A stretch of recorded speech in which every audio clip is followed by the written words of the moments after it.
Bismillahirrahmanirrahim. Assalamu alaikum students. Here is Rao Khurram Shehzad and our today's topic is plasma state. Today we shall discuss the remaining topic of plasma. Previous lecture में भी बच्चों हमने plasma state को discuss किया था।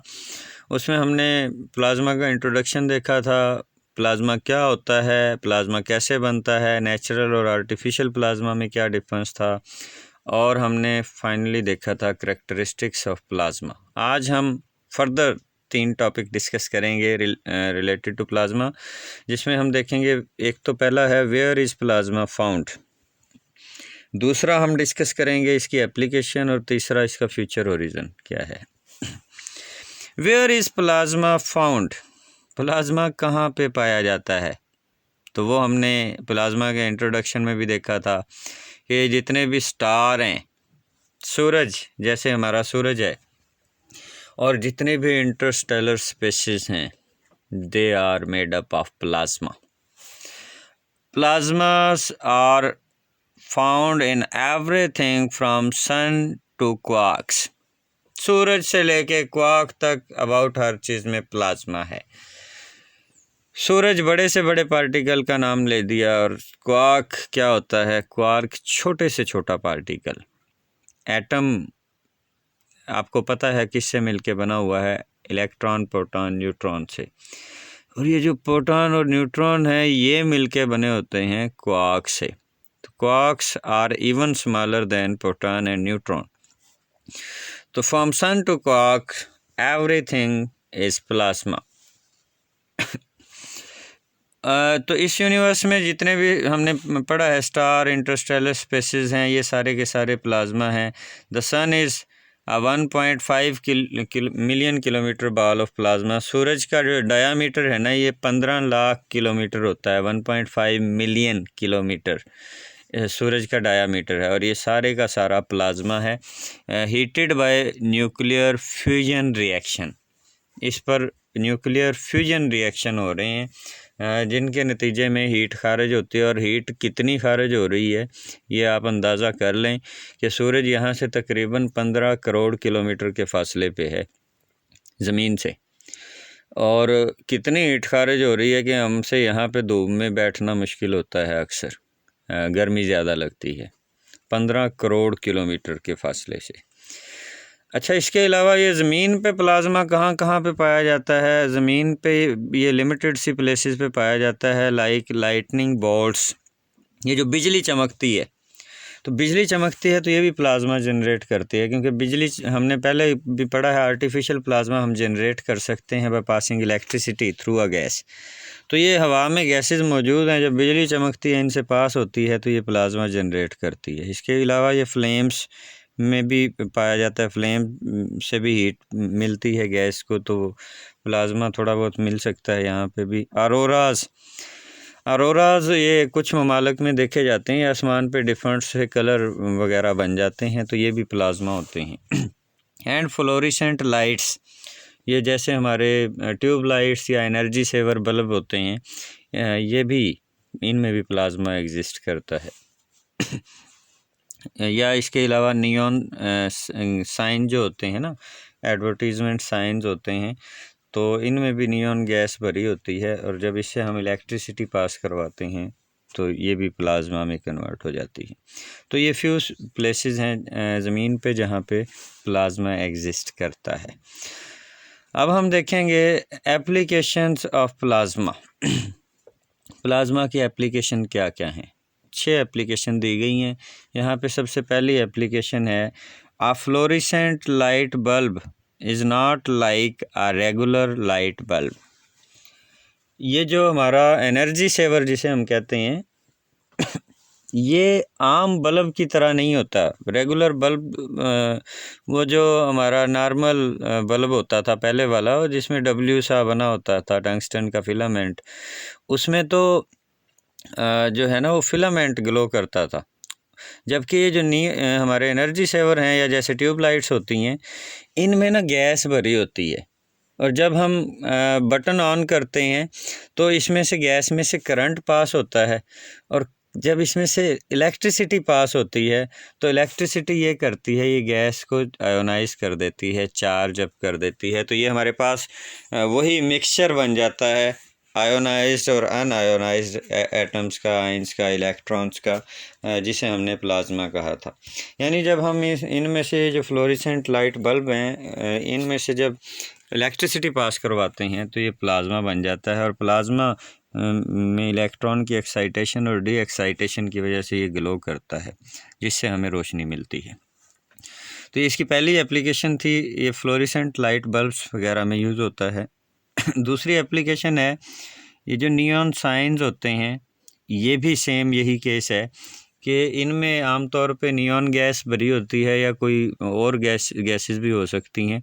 तो इसमें भी जब हम लाइट ऑन करते हैं, बटन ऑन करते हैं, तो इसमें से करंट पास होता है तो ये प्लाज्मा में कन्वर्ट हो जाती है और ये प्लाज्मा ग्लो करता है। तो ये साइंस रात के वक्त बाज़ारों में हम जाएं तो हमें वहाँ पे नज़र आते हैं। मगरिब के बाद से जो है ना, रात हो जाए तो फिर ये ग्लो करता है प्लाज्मा, नियॉन साइंस में भी।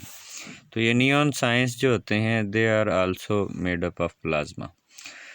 तीसरी एप्लीकेशन है इसकी, They find applications such as plasma processing of semiconductors. Semiconductors में यूज़ होता है sterilisation of some medical products.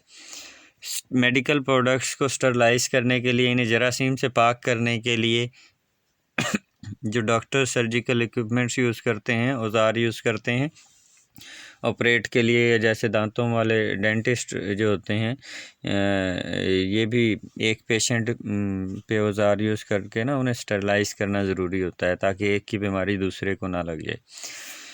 इसी तरह लैंप्स में, लेज़र्स में, diamond coated films, high power microwave sources और पल्स्ड पावर स्विचेस में, ये ज़्यादातर इलेक्ट्रॉनिक इक्विपमेंट्स हैं और इनमें ये यूज़ होता है गुड कंडक्टर ऑफ इलेक्ट्रिसिटी होने की वजह से।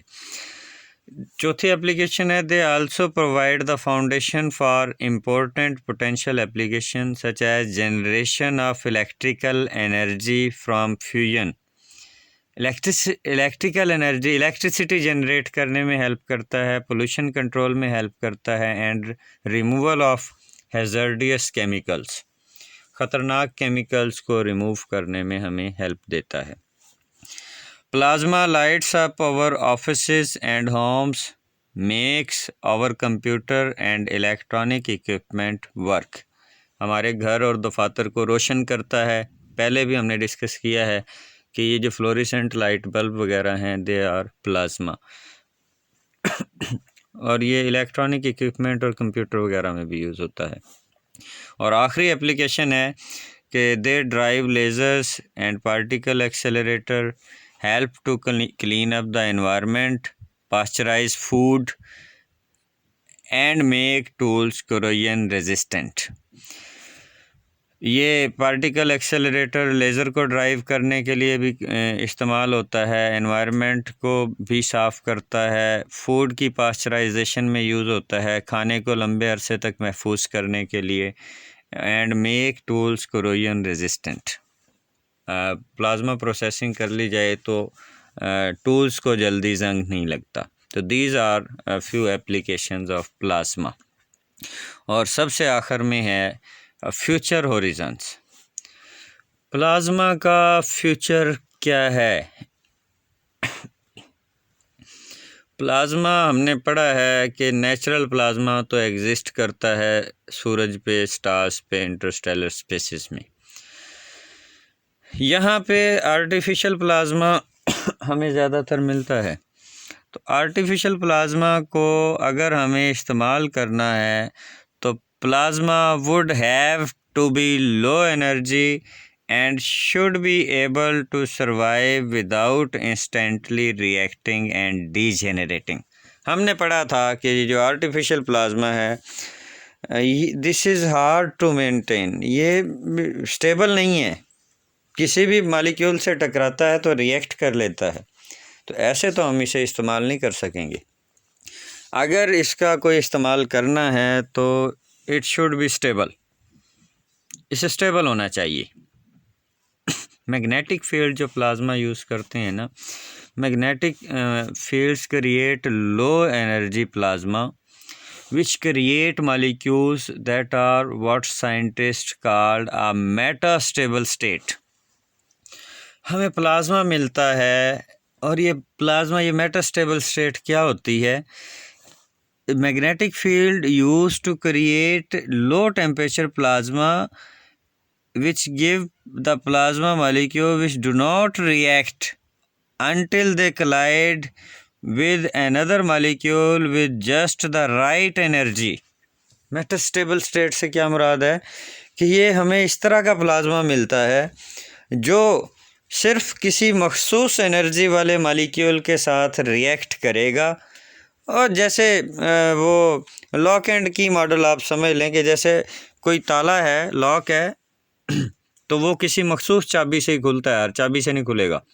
तो इसी तरह ये जो हमें प्लाज्मा मिलता है, ये जो मेटास्टेबल स्टेट जिसे हम कह रहे हैं, मैग्नेटिक फील्ड जो प्लाज्मा जनरेट करता है, ये भी इसी तरह का है कि ये किसी मखसूस एनर्जी, स्पेसिफिक एनर्जी वाले मालिक्यूल के साथ, कोई मालिक्यूल आएगा तो उसके साथ रिएक्ट करता है, अदरवाइज़ ये रिएक्ट नहीं करता।